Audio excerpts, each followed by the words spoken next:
Morning here in the Philippines. It's bright, sunny morning, but it rained like crazy last night. It poured down like the world was going to come to an end, like it was going to become a water world. Anyway, I hope you have your cup of coffee. You're enjoying your morning. I just wanted to do a quick live stream here to show you the progress that was made yesterday. Parts of it were a little bit chaotic in that, I got worried about the delivery of the equipment. The equipment was very heavy. We had to hire a multi cab to deliver it. And it turned out to be sort of an expensive adventure. I don't think that I spent as much money in one day as we did yesterday. That's pretty much where it's at. So anyway, let me come over here and give you a look at what's going on. I'll flip the camera around in a minute.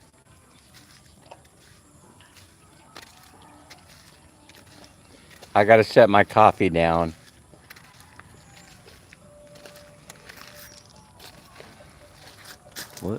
I'll have to admit it's looking really, really good.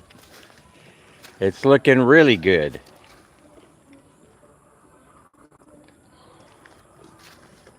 Ah. Oh, I set my coffee down there. Okay, so here's what we got. I hope I don't buffer like I did yesterday. I think I have my settings correct. They got a little workshop and a place to hide set up over here. The workers should be here in about half an hour or so. Anyway, here's the difference. If you remember what this place looked like yesterday, it is like night and day. Presti Manzanero is here. Look at this. It's level and it's smooth as a baby's butt. Look at that. So that machine did its job by compacting this gravel. It looks absolutely fabulous. Now, I want to show you also what else they got done. Oh, I got the kitty trying to look for a place. What are you doing, cat? What are you doing, cat? But right here, they've got the post holes dug out. They got these post holes dug out for these new columns that are going to be, eventually this will be the fence line. So that's what they're working on today and this coming week. We had them doing some other stuff, but today this is the primary focus of their attention. Is they're going to start setting these columns. They're going to start digging out. So you can see this fence line is going to match our other house's fence line right here, and also the fence line, except the back wall, of course. The neighbor's going to be happy, because they don't have to pay for a fence. They got a small lot over there. We've already heard that they're pretty happy about that. We've raised this lot about 1 meter, maybe a little bit higher than that. So you can see they did a lot of digging over here. There's rock in there, of course, because we brought in a lot of fill. So a point that somebody brought up, I don't know if it's valid or not. I'm going to have to check with Mike at Hey Joe Buena Vista Dreaming, to be honest with you. He started talking about, you're going to have mold problems. I'm not sure if that was a troll comment or not. I'm going to have to check it out. But as far as I know, all the products that we've been using are mold resistant. In other words, the Hardy Flex that we're going to be using for the skin, for the cladding on the house, is mold resistant. They make it mold resistant, right? Because that's the first thing somebody would think about is mold. And the next thing is mold doesn't grow on metal as far as I know. And so it's going to be a metal frame house. So it's going to take up the majority of this lot. So I just want to talk a moment about what happened yesterday. We were trying to track down the building permit so we can get started building. Well, this will keep them busy for a little while. But we can start mapping out this house pretty much. We can start digging it out also. But we can't start pouring concrete or anything like that until we have a valid stamped permit, building permit. So what's going on now is that they were missing a couple of documents that I don't know why I don't know why they need them. I really don't. It's verification of the deed of sale. And so they're missing them. They're missing verifications of the deed of sale. Now, if this would have happened in the United States, I got to be honest with you, it takes about 2 seconds to pull up the deed of sale, and you could do that from the comfort of your own home, and you don't even have to be a government employee. But to go scoop up the deed of sale, we actually have to, or the 2 deeds of sale, because they want not only ours where the property was transferred to us, but they also want the prior deed of sale to show that that was all legitimate. And so the research on that has already been done because we had to do that before we could transfer the first time or transfer to us. You had to verify the person selling the property to us had the legal right to do so. And so we had to go over to the specialist office that deals with title searches. In the United States, you can't really transfer a property without purchasing title insurance from a title company. And here, it works a little bit differently. An attorney or a service validates that the property can be transferred. Make sure that everything is legitimate so you don't get into any trouble. And so that is a little bit frustrating because we have to actually track down the copies of the deeds of sale, which is no big deal. We have a file with ours in it, but we have to go down to the attorney that handled the last transaction. We have to scoop up a copy. Now, once that's completed, then you take those copies down to the city. They sign off on it, because we have to have a legitimate standing in order to build. I understand all that. And then from there, it goes to the fire department who puts its okie dokie on the plan. I'm not sure. Maybe they want to make sure it has proper easement so that fire doesn't bounce from one house to another.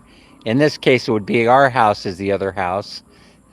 And then after that, the building permit is issued. So it has to be signed off by each specialty department. So that's electrical, that's plumbing, that's engineering, it goes to like 8 or 10 different specialists that have to sign off before the permit can be issued. Good morning, the sun's in my eyes. Anna Mae's here. Larice is here. Larice, how are you doing this morning? Have you had your Krispy Kreme donut this morning? I've got my cup of coffee right here. Read it and weep. Guys, go in there and watch my short video I just posted. It's Figaro. I thought it was an interesting video. I put a little effects in there to try and attract people to it. It's Figaro, like the opera, Figaro with Pavarotti. Figaro Coffee Shop, one of my favorite places. We hung out there when we were in Ormoc. So anyway, today when they get here, the workers, they already have this nylon line. I doubt that you could see it, but there's a nylon line here. And it's basically giving them a guideline on where to put these posts. So these are going to be column supports. Down here, we're going to be using number 6 hollow block for the foundational supports. Number 6 hollow block and rebar. And we're going to use up all, I'm telling you, I'm going to make them put every piece of metal that we got hanging around here inside there. Because one thing that drives me crazy is I don't really like having leftover material. I like to hit it right on the head. But if we've got some number 8 rebar, which I do over here, or it's next door, somewhere around here, I want it inside that fence. And I've already told the foreman to make good use of the rebar any way they possibly can, even if they don't need it. It's better to have things, constructed over the requirements for extra strength than it is to have this rebar sitting around rusting. They got to get that inside this concrete wall some kind of way. This hollow block concrete wall some kind of way. Now, the water coming down last night pouring, I was kind of happy about that because it helps compress this soil. And so yesterday they spent 8 hours compressing the soil or compacting it. Compressing and compacting, I guess, would be a better way of saying it. And it came out so level. I'm so impressed with it. So hopefully it took care of all the air voids, or most of them. We probably dropped down about I don't know, a quarter of a meter in height as they continue to compact the soil down there. The reason why this gravel is important here is because the gravel locks in the river rock that's down there. There's a mixture of regular soil, clay, and river rock. I'm talking about, you can see it right here. Let me take you over to this pile. You guys should know how we had to do this in order to make this a sturdy foundation to build on. This is reclaimed swampland. That's why we had to do it this way. So now, I have some swampland to sell you in Florida. So we had river rocks that are medium size. Now, if they're big like this, you have to remove them because they're very, very difficult to compact. But you're looking more for this kind of size of river rock right here, mixed with soil the way it is there, to give you a nice foundation to build on. But we're doing this thing right. We're going to float a foundation, and we're also going to have concrete pillar or column supports, and it's going to float on underneath there. It's going to float on top of it is a mat foundation. So now, no need to worry. I put all this information in Chat GPT, and it spit out an answer and basically said, you're overbuilding this. Now, I don't know why we're overbuilding this, but we are. I don't know if they're worried about typhoons, if they're worried about earthquakes. Folks, doing a mat or a slab foundation when you're in earthquake territory like we are in the islands of the Philippines is really the better way to go. And that's because concrete columns, they're very rigid. And so they don't give much when you have an earthquake. They don't sway from side to side. In other words, the ground below them does not, the concrete with let me rephrase it. The rebar reinforced concrete underneath it, when you go tie bars underneath the soil, column to column, does not allow, in my opinion, the rigidity that is necessary in the event of an earthquake. You want the thing to move together side to side.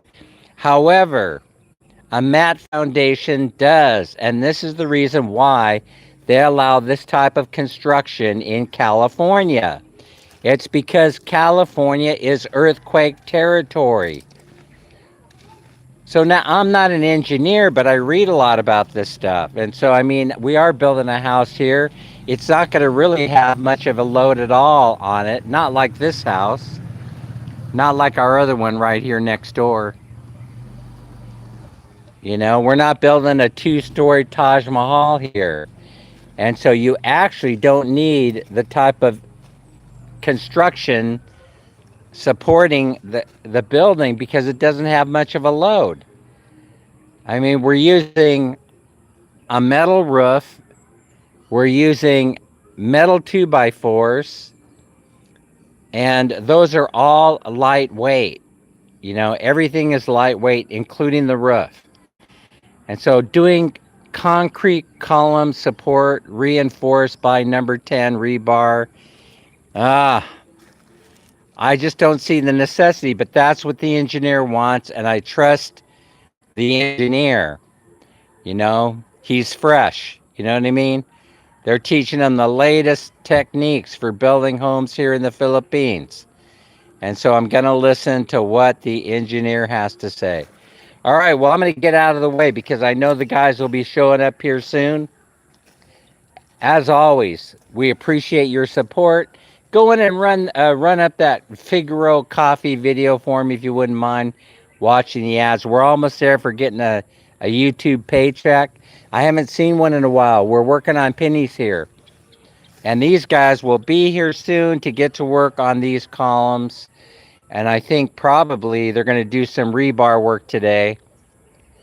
And we have to go over and order some more rebar. We got to order some, I think we need hollow block, but they're going to burn up some number 6 over there.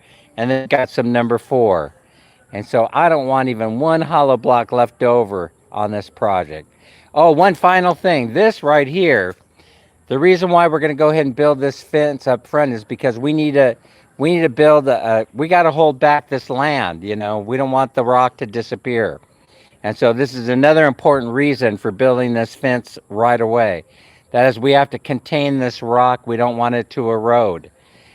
And that's what we plan on doing. You know, it's got to be enclosed before you can start building over here because you don't want the ground shifting. And this fence right here represents a container for the rock, so it can't move anywhere. If you have it contained on all 4 sides, it's like putting rocks in a shoebox. It cannot move anywhere unless the walls move. And so that's the reason why this is important. So this wall is going to look like that wall over there and this wall over here. It's going to match. And then right here, they're going to build a ledge. They're going to build like they're going to build something like what we have over here at the other house. You know, a little bumper guard, a little speed bump guard, in order to make sure they could hold back the rock. You know, they got to be able to hold back that rock. So I hope that you guys enjoyed today's video and maybe learned something. I don't know, maybe learned something. Most people don't build a house on reclaimed swampland. But everybody here does it. This is the way they do in the Philippines. It's an island. You know, that's not very high above sea level. I think where we're at 25. I think we're at 25 feet above sea level, which seems to be adequate, because when I talk to the neighbors here, they say that they can't recall it ever flooding anywhere in here on this side. There are areas where it has flooded close by to us, but they're putting in flood control channels. They're putting in storm drains. They're doing everything they can to mitigate that. And they're doing a really, really good job. Folks, that's about it. I'm winded, I'm out of breath, and my coffee is getting cold. If you haven't already, please subscribe. And we'll see you in the next video, which will be up shortly. Most likely, it'll be tomorrow. Bye, everybody. See you later.